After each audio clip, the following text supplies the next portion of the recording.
If you eat all your broccoli, you can have dessert. Just try it. Your sister likes it. If you don't finish your plate, I'm taking away your Legos. Do you hear the frustration, the desperation, the hopelessness in these phrases? These are all common things I hear parents tell their picky eaters, and I don't blame them. Feeding kids is hard, and parents desperately want to feed their kids well and make sure they're adequately nourished, but is there a better way to get kids to eat than bribing, pressuring, or punishing them? My name is Colleen. I'm a pediatric PA and registered dietitian, and this is the Exam Room Nutrition Podcast, where each week I'm giving you answers to common nutrition questions to help you be a more confident, compassionate clinician. On today's episode, we're here to bring the flavor, fun, and most importantly, the food back into the family table. You'll learn a new framework you can easily use to teach your families how to build a healthy meal for their kid.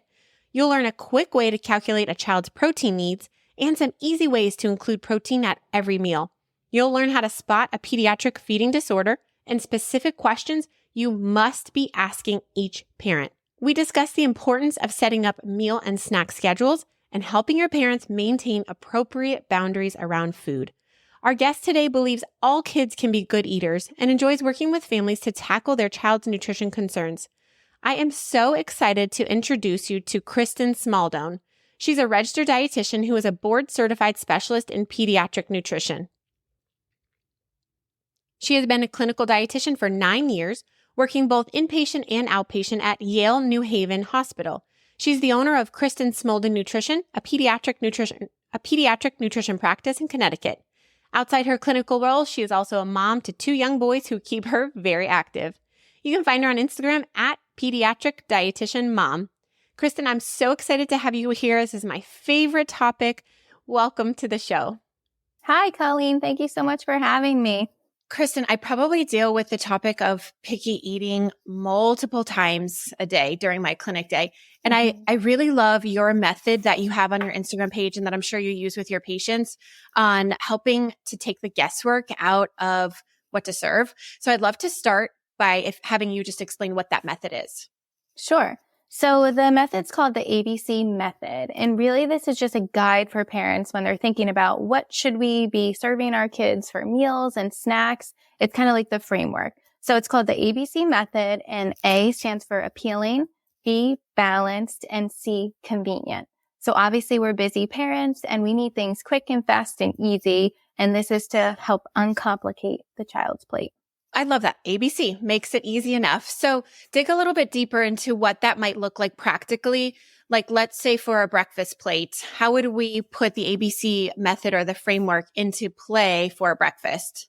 So when we think about how we want to set up the plate, we want to make sure that, again, we're making this appealing. So we want it to be interesting for the kid. It has to be kind of enticing, not like overly fancy, but it has to look somewhat appetizing for them to want to consume it. And then we want to focus on making sure that it's balanced. So we have to have a protein-rich food, some healthy fat in there, some sort of energy source or carbohydrate, and then some sort of fiber, fruit, or vegetable. And these are all really important components for a child's nutrition. So in terms of complex carbohydrates, kids, that's their primary source of energy is carbohydrates, and that's what fuels their brain. So we need those things.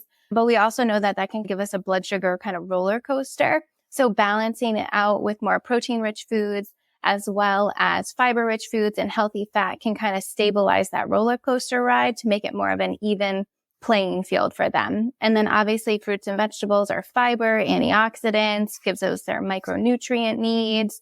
So that's a great addition. So when you think of balance, those are the things that we want to think about. So, I tell my parents we want to have a protein-rich food, and that can also include some healthy fat, an energy-rich food, and then a color food, which is our fruits and our vegetables. So you can serve both or one of each. It's completely up to you. So for a breakfast example, we can have eggs. That's our protein-rich food. You can cook it in a little bit of butter.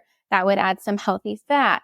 And then we serve whole grain toast on the side. You can put a little bit of peanut butter on it if your child's not allergic, or you could do sunflower seed butter. Sprinkle on a little bit of hemp seeds, and then you could put some raspberries on the side. So we have our protein, which comes from our eggs, our peanut butter. If we sprinkle some hemp seeds on it, that's some more protein. fibers coming from our whole grain toast, as well as our fruit from the raspberries. So that's how you would balance it off. And really, the only thing you're really cooking is some toast and scrambled eggs, and the whole family can eat that. So that's like a really quick and easy thing that you can suggest to your patients in the clinic when they say, I just don't know what to feed my kid, or, they only eat one or two things. That ABC method ensures that you are hitting all those food groups to make sure it's a really well-balanced plate. So I love that. I want to stay with breakfast because this is usually the trickiest meal to get that protein, especially even for adults. Right. If you don't like eggs, right? Like it's kind of what else are the options? And for some kids, they don't like eggs yet. So can you give us some other suggestions that we as clinicians might provide for our parents for kind of that breakfast option for protein? Sure. So another option, obviously dairy is a pretty easy source of protein if your child can tolerate dairy and if that's something that you want to include in your child's diet. So, whole milk has 7 grams of protein in it. Even you could do Greek yogurt or just regular yogurt that adds some added protein. While most kids love cereal, you can pick cereal as an option, but tends to be a little bit lower in protein. So if you pair it with yogurt or make kind of like a yogurt parfait with, the yogurt, the cereal, and some added fruit, and that is a much more balanced meal than just saying, a bowl of cereal. So that's an option. Or you can even do a bowl of cereal with the milk because that's 7 grams of protein. And we know that kids' protein needs are a lot lower than we traditionally think they are. We just kind of want to include it in every meal to kind of help balance things out. And I actually do hear that a lot from my parents. They're very concerned that their child isn't eating enough protein because I think that's a lie that we hear on social media for us as adults that you need a high protein, 200 grams of protein. And you're looking at like a 120-pound woman and it's just ridiculous. So they translate that into feeding their child too. And it's true. Kids really do need much less protein. Would you say about 7 to 10 grams at each meal would be adequate for your typical toddler 2 to 5 age kiddo? Yeah, I think that would be definitely more on the higher end too, because if you take your child's weight and divide it by 2, that's how many grams of protein they need per day. And then you can kind of divvy that up amongst their meals and snacks. I think that that's like the minimum protein needs. Kids can tolerate a little bit more. We don't want to go onto the extreme of having too much protein, but certainly, having a little bit more at each meal. We do know that it helps stabilize the blood sugar and balance out the meal. And that can really help with tantrums and meltdowns and just behavioral aspects of things. So protein is important and that keeps them fuller for longer. So protein is the most satiating macronutrient. So we definitely want to make sure we're incorporating it, but not solely by itself. That's why kind of having all those components being offered at a meal is really important. Yep. Thank you so much for clarifying the protein because you gave us a really easy kind of quick math to do too, to reassure our parents, hey, this is the total grams that they need. Your child is doing fine with protein. Don't worry. And the ABC method is a really great way to introduce foods and expose children to foods, whether they eat them or not. So that leads us really nicely into the next topic I wanted to discuss with you. That also comes up a lot for me in clinic. And it even catches me off guard sometimes because I'll be doing a sick visit and we're talking about the child's rash. And as the parent gets up to leave, they're like, oh, hey, by the way, he just doesn't eat anything. And, that's such a really big, broad statement that you kind of have to pause for a second and think like, okay, where do I go with this? And truly it can't be answered in a 3-minute, discussion, but help us unpack that child who the parent claims doesn't eat anything. Where do we start? What can we suggest? How do we navigate this topic? Yeah. So this is like a loaded question and I totally hear you from a provider standpoint. So, you have both roles as a PA and as the registered dietitian. Often in the clinics that I do work in, there are times where the doctor will go into the visit. They'll come back and say, hey, can you see this patient? And I go see the patient and we get 2 different nutrition histories. But it's, very specific about what kind of questions you need to ask. And really, us as the nutrition professionals are really taking the time, and we have the time to really kind of delve deep into their nutrition background. So that can really take a long time to really kind of unpack what's truly going on here, because maybe they are eating a lot of things. So, I always like to ask my parents like a full diet recall. So we first go to like, what is your typical intake? What do they eat for breakfast, lunch, dinner, snacks? And then we kind of break it down more into, okay, food groups. What are their protein foods? What are their carbohydrate foods? What kind of fruits do they like? Vegetables? And then what are they drinking throughout the day? So really kind of unpacking each nutrient in itself. Hey, we'll get back to the episode in just a moment, but I wanted to give you a gift for hanging out with me today. I want to give you access to a free guide that gives you a step-by-step strategy to navigate a talkative patient. You know, the one who always rattles off 10 different concerns the minute you say, "So, how can I help you today?" I've been there, trust me. So I created a simple framework called STEER that will allow the patient to feel heard, but also keep you on time. The patient will feel respected and their concerns will be addressed, and you won't be constantly running late. In this free PDF, you'll learn this simple acronym to guide your conversations. And I've included useful phrases you can use that will completely transform the way you talk to your patients. And it's all free. And it's my way of saying thank you. So check it out in the show notes below. Now, let's get back to the episode. And then depending on the age, we can ask the child, okay, if they don't like certain foods, their parents like, oh, they don't eat any vegetables. You're like, okay, well, why don't you like vegetables? Is it like the color, the taste, the texture? You know, do you like some raw versus cooked? Tell me a little bit more about why you don't like these. And most of the time they're like, well, I just don't like them. They're, disgusting. So really trying to like understand why they don't like certain foods is important. And then you want to dive into the eating environment. That's huge. Who are they eating with? Where are they eating? Are they sitting in a certain type of chair? What's the mood around the meal? Is it stressful? Is it calm? How are the parents feeling in that moment? Because there could be a lot of emotions around mealtime. And if we see a lot of negative emotions that can, impact the child at mealtime, then you want to know about what tactics are happening at the meal. Is the parent so stressed out that they want their child to eat something that, they're kind of coercing them, suggesting they take a bite? If you do eat this, then you can have this. Or, oh, your brother eats this. Look at them eating this type of food. Or, you can't have dessert if you don't eat this. Oh, you used to like this, but, all those things are different types of pressure, and that can definitely impact mealtime. And this can be extremely stressful for the child. And obviously it's very stressful for the parent when you prepare a meal and then you sit it down and your kid doesn't eat it. So, I totally get that, as well as like just from a parent, like you have all these expectations and then they're kind of crushed immediately when you get the child to sit down. You want to kind of look back a little bit too, depending on like their age.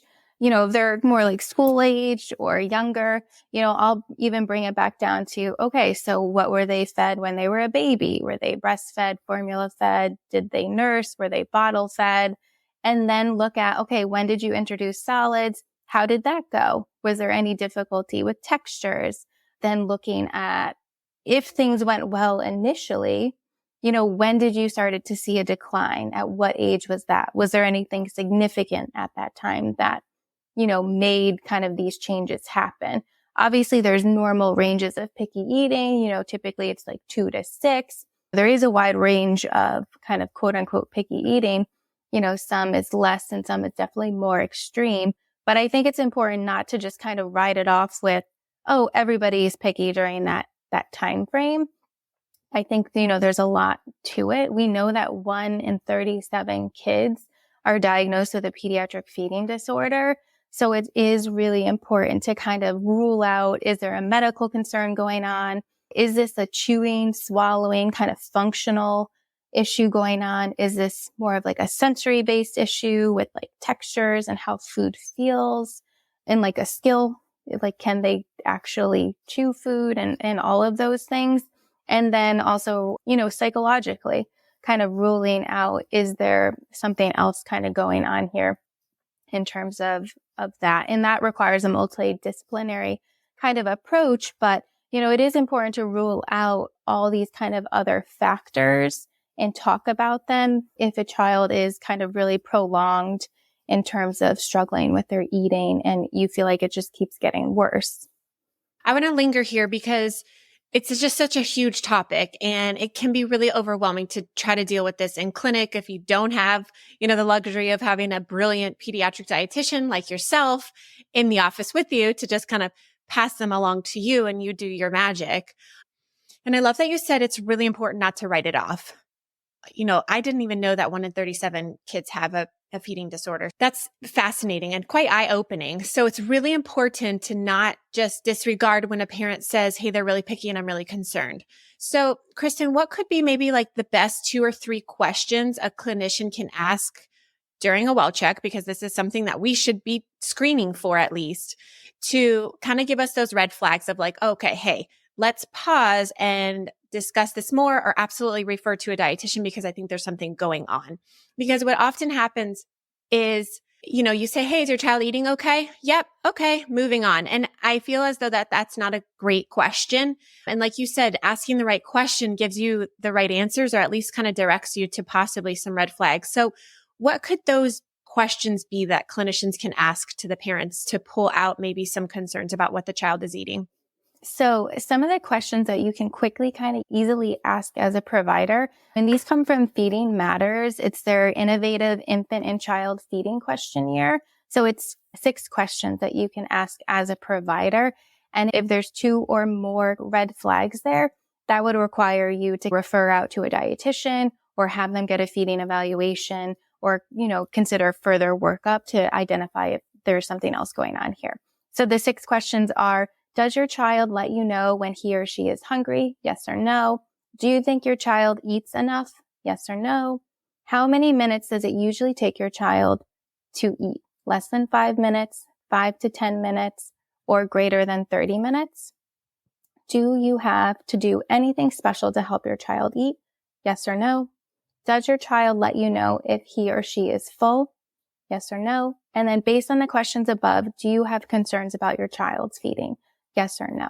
So I include that in all of my nutrition assessment forms. So I kind of run through those. And then based on that, that kind of gives me a little bit more insight in terms of like the parent's perspective in terms of what's going on. Obviously, length of mealtime, if they're just kind of sitting down super quick and then kind of getting up, that is kind of common behavior, especially for the younger ones who just are busy bees, but also something to kind of consider in terms of environment, how they feel. If it's taking a really long time, is this a functional issue in terms of difficulty with whatever is being offered? Or is this, that's really unpleasant experience? Or are they having some sort of medical concern that's making them eat really long? So I love that questionnaire from Feeding Matters to quickly scan through patients to see, if there's something that we need to talk about more. Thank you so much. So guys, I'm going to go ahead and link that below in the description so you can take a look at that and use it for your future use. If you haven't already, I would love if you could like and subscribe to this podcast, even share it with any of your clinicians just so other people can find this show and to get these practical tips as well. So now, okay, we've kind of figured out some red flags. Let's just say we have a patient who is kind of your typical eater, right? We're not really concerned about any kind of motor dysfunction or medical cause of why they don't eat anything. And we're thinking it might just be that they're a picky eater. What are some useful things the clinician can do right then and there in the clinic to help the parent, because this is so overwhelming for them, and help the child to be a better eater? I get this all the time. And this is a situation that happens almost like clockwork. It's like a 2-year-old, 2.5-year-old.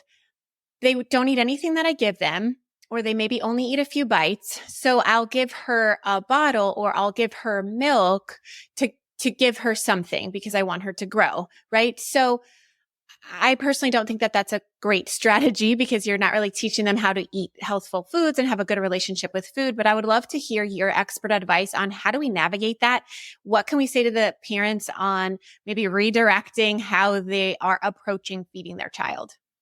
Sure. So for this question, the provider can just focus on the basics, like bring it back. That it's like, oh, I have to try this and this to get my kid to eat this food. But really, it's those foundational pieces that we have to work on before we even focus on, oh, I want my kid to eat a piece of carrot. Like you really need to get that framework and that foundation set before we even get there. So some of my common things that I talk about, number 1 is meal and snack time schedule. we want to make sure that we kind of have this set schedule of when breakfast is, lunch is, dinner is, and then fitting in a snack in between. Most kids require 5 to 6 meals and snacks per day. So eating within 1 hour of waking up in the morning, and then, subsequently every 2 to 3, more on that 3-hour mark. This allows the child to kind of eat something, get full, and then they get hungry, and then they can come to the next meal more hungry. So it helps regulate appetite as well as kind of get them really ready for the meal. If they're kind of grazing throughout the day and you bring them to the table to eat, they're less likely to want to sit, less likely to want to eat.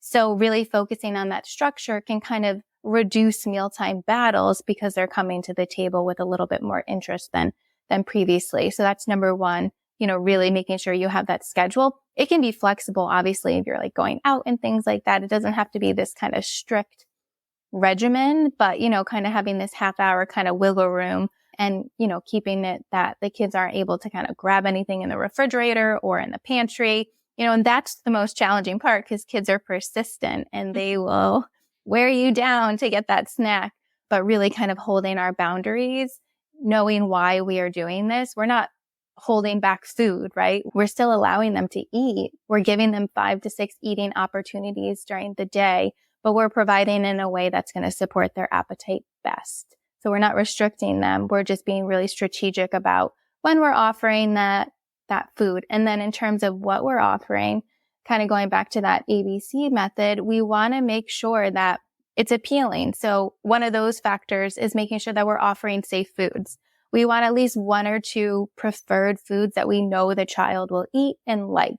Then on the side or on the plate, whatever they tolerate, or even on the table, if having it on their plate or near their plate is hard, we have those kind of new foods in a small portion in which they can try if they would like. But, reducing that pressure and really kind of taking a step back, focusing on what mealtime is all about. It's about the connection, the conversation, and it should be enjoyable. So I think when we as the parents kind of go back and say, okay, my job is to decide when we're going to eat in terms of that meal and snack time schedule, and then what to eat, kind of focusing on that ABC plate method and offering foods that our children do like that is the main point. And then offering some of those non-preferred foods in a portion that, seems okay to offer to the patient, but we're still offering those foods, so constantly exposing them. But there is no pressure to kind of do anything with it. If you want to get them to kind of explore and engage in the food, a lot of that can happen not even at the table.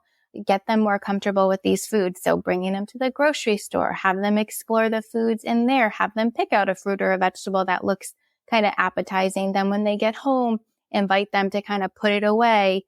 They can wash it, they can bring it and start help prepping those foods.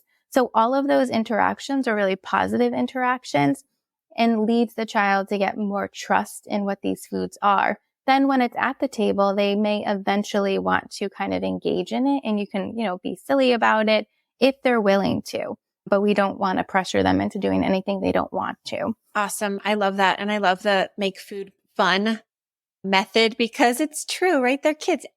They want to have fun. And that's how they really explore the food is truly by engaging with it and having hands-on and conversations about it. So thank you for reminding us to take it back to the basics because that's super, super helpful and very important.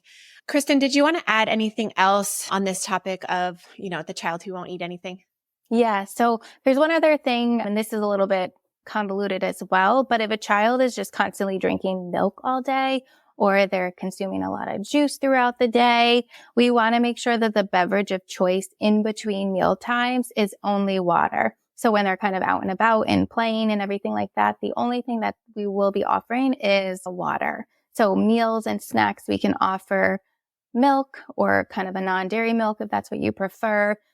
There are, certain limits on juice depending on the age. So really kind of limiting those overall. But if you decide to offer that, a mealtime would be the appropriate time. So anything outside of mealtime, we really just want to focus on water because again, even though those are liquids, they still contain calories and can impact a child's appetite in between meals if they're consuming them.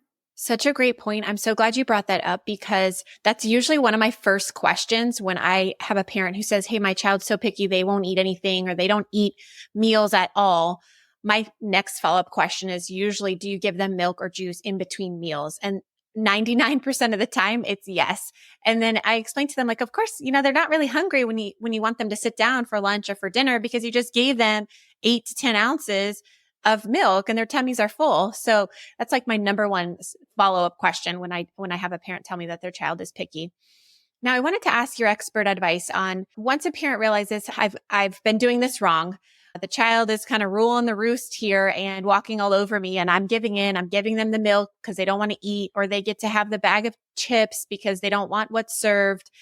How do we take a step back as the parent and start to correct this issue? The question I'm getting at really is that approach of like, hey, take it or leave it kind of tough love approach when it comes to meals.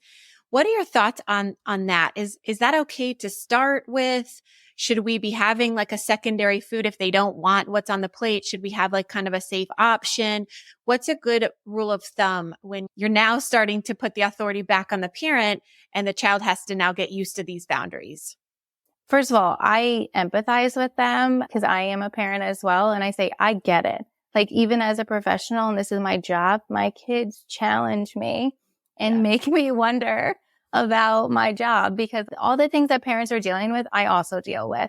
And I know it's so hard. So I usually definitely empathize with them first and say, I get it. Like, I know it's hard. I know it's difficult when we're tired and stressed out and your kid is completely melting down and you just want to give in. Obviously, there's scenarios where you just give in and that's totally okay. But for the most part, we want to try and really hold that boundary because kids do well with boundaries and expectations and they know what to expect. If we're kind of wishy-washy with our boundaries, then they won't really learn these boundaries. So that's number one. And then number two is just really when we think about what we're always offering that 1 to 2 safe or preferred foods. Another really great thing to do to get your kids more engaged in the eating is kind of offer things family style and allow them to put whatever they want on their plate. So this can be really helpful for kids as well. So whether you're plating their food or doing family style, this can help really get them engaged. So when we think about what we're offering and we know we're offering these preferred foods, that is kind of our good indicator that this is a food my child likes. This is a food that they always eat. And if they're choosing not to eat it and kind of refusing the meal, I would say they're probably not that hungry or they're just not that interested. Again, we're offering food 5 to 6 times throughout the day. So if this is dinner and they are exhausted and had a day and they've eaten really well throughout the day, I would not stress over the fact that they didn't eat a lot. It's not going to affect their sleep at night. So I really would just let them know, like, okay, you're not hungry. Your belly doesn't seem hungry. That's okay. I wouldn't go and offer something else because we have that safe food there. And if they're really choosing not to eat it, then they're likely not that hungry. We know that kids tend to be bigger eaters in the morning and then less kind of at night when dinner tends to be kind of the worst meal. So a lot of times, they might not be that successful at dinner time. And then kind of going on to do I offer a bedtime snack or do I not offer a bedtime snack, especially if they didn't eat dinner? That's really family preference and kind of what time you do dinner. If you do an earlier dinner, say 5, and they don't go to bed till kind of 7:30, I would say it's reasonable to offer a bedtime snack, but you just want to be consistent with that. And you want to make it kind of less exciting for them so you have that option. But if you're eating at 6 o'clock at night, going to bed at 7, like there really is no room for a bedtime snack. So at dinner time, just remind them if that's the meal that they're kind of struggling with, this is the last time that we're eating today. We're going to have breakfast tomorrow when we wake up. If your belly's hungry, now is a good time to eat something. But if you're not hungry, that's okay. I love how you close that because that is an excellent phrase that you clinicians should memorize and reiterate to your parents because this is the way that we teach them boundaries, right? As clinicians, we teach sleep boundaries. We teach potty training boundaries. We teach, sharing and ownership boundaries. And it's the same with food. I think just parents really struggle with this because they truly are concerned with their growth and really do want the best for their child. And I know that, as a parent, you think like, okay, something is better than nothing. If they didn't eat, here's milk. At least their tummies are full, when really it's better to allow the child to listen to those hunger and fullness cues. And just like you said, if your tummy's not hungry now, the next meal is going to be in 2 hours. You're going to have to wait. I love how you explained that. So thank you so much. Kristen, is there anything else that you would like to add before we close out this episode? I just want to say, I get it. It's hard as parents. And I think we just really have to, again, take it back to those basics, take it one meal at a time, one day at a time. When you're thinking about your child's intake, it's kind of overall. How have they been doing over the week? So if you think about how are they eating overall over the course of the week versus each individual meal, I think that helps take some of that stress away from, oh my God, they didn't eat this, or did they get enough? And then same with like growth spurts. We know kids eat more during growth spurts and less when they're not in those kind of peak growth times. So again, really just focusing on how are they doing overall over the course of the week, not meal to meal or day to day. I also stress that relationship between a growth spurt and a spike in their appetite, because parents, I think they tend to forget that this is what happens, right? If you're growing, you need more nutrients and you're hungrier. Yeah. So allowing the child to just naturally follow that and naturally lean into that makes feeding much less stressful. I'm so appreciative, Kristen, of you spending this time with me. The advice and the suggestions that you provided were so extremely insightful and so helpful. Thank you so much for the gift of your time. We'd love to have you back sometime. Thanks so much, Colleen. This was a blast. If you'd like to follow Kristen, or if you have any questions that you would like to reach out to her, please follow her on Instagram at pediatric.dietitian.mom. You can also connect with me on Instagram at examroomnutrition. If you found value in today's content, I would love if you could leave me a 5-star rating on your favorite podcast app, or if you could write me a review, that would be awesome. All right, guys, now it's time for my nutrition notes. In this section, I will leave you with a nutrition tip, an encouraging quote, or an interesting case that I think might add value to your day. And in continuing the topic of feeding our families that we just had with Kristen, when you're educating a child on healthy foods, don't forget you're also simultaneously re-educating the parent, because the parent is the one who is purchasing the foods, preparing the foods, feeding the child. And so oftentimes, you need to retrain the parent's brain, or maybe even this is their first time in hearing this nutrition education. So remember, you're also educating the parent. So I wanted to leave you today with an encouraging quote. If you're a parent, this might be a reminder, but this can also be an encouragement for your parents. It says, "As a parent, act and speak now as you would like your children to act and speak as adults."